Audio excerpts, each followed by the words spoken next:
Hi guys, good evening. So yung isa sa mga nag-reply sa atin na big content creator or kilala dito sa Facebook is itong si Ma'am Charmy Amery Begonia Bosque, or yung sa page niya mas kilala siya sa Amery Stories. Okay, so guys, sumagot siya sa message na atin. Actually, siya yung unang-unang sumagot.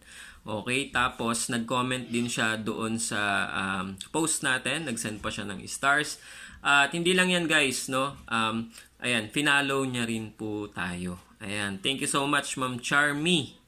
Okay, Amery Stories. Ayan. So guys, sa mga hindi pa naka-follow kay Ma'am, ayan, follow niyo po siya. Tutorial din siya katulad natin, ano? So ayan, marami na yung followers niya. Alright, so legit hindi po snub si Ma'am Charmy. Okay, hindi snub. Ayan po, nag-reply siya sa atin, nag-comment siya sa post natin.